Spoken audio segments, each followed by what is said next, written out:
Have you ever stopped to look closely at the brawlers you play every single day? Beneath the bright, colorful explosions, the catchy music, and the constant smiling faces, there is a nightmare hiding in plain sight.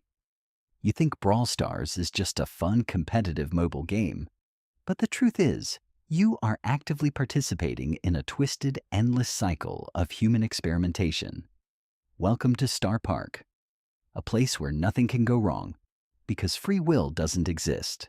For years, millions of players have tapped their screens, mindlessly collecting gems and upgrading their favorite characters, but almost no one realizes what they are actually looking at. The lore of Brawl Stars isn't just dark, it is genuinely terrifying. It all connects back to a supposedly abandoned amusement park called Starr Park.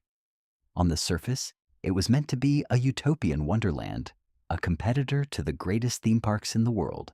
But the rides, the cotton candy, and the smiling mascots were nothing more than a carefully constructed cover-up. Starr Park was never built for entertainment. It was a testing ground, a massive, unregulated laboratory designed to secretly experiment on its own guests and employees. Think about the brawlers. We call them heroes, but that word couldn't be further from the truth. They are victims. Almost every single character on the roster is a tragic result of Starr Park's radioactive experiments, toxic spills, or brutal psychological conditioning.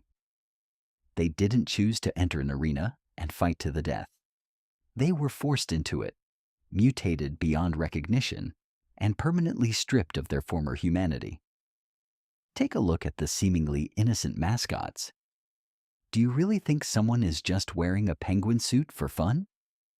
Mr. P isn't a cute, grumpy character.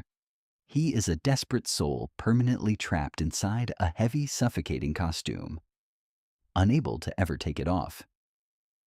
His muffled, angry noises aren't battle cries.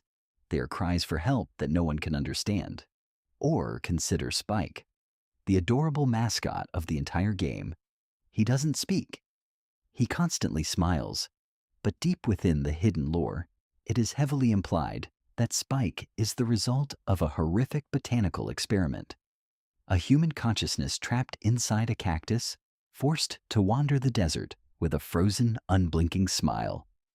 But the physical mutations are only half of the horror. The real terror of Starr Park is the psychological manipulation. Throughout the game, you will notice certain brawlers wearing strange headgear, crowns, or specific hats. These aren't fashion choices to make them look cool. In the infamous Starr Park investor video, we see firsthand that these hats are mind control devices. They are forcefully placed on individuals to overwrite their memories, erasing who they used to be, and binding them entirely to the park's will. The people wearing them are trapped inside their own minds, forced to be eternally happy while performing incredibly violent acts. And what about the children? Leon and Nita aren't just wild kids running around in animal hoodies. Their parents were prominent figures in the park, people who likely knew too much about the sinister experiments happening behind closed doors. When their parents mysteriously vanished without a trace, the children were left behind. With nowhere to go, they eventually became test subjects themselves, turning feral and lost in the exact same park that destroyed their family. Even the green gems you fight so hard to collect carry a dark secret. They aren't just a shiny in-game currency. They are radioactive crystals. This is the exact same volatile energy source Starr Park used to power its experiments and mutate its victims. Every single time you eagerly gather those gems, you are fueling the very same toxic energy that ruined these people's lives. The scariest part of all of this is that the park never really closed down. It just changed forms.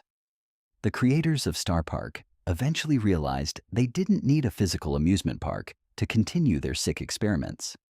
They just needed a digital simulation. They needed millions of people around the world to log in every single day, take control of these poor trapped souls, and force them to fight over and over again for our own fleeting entertainment.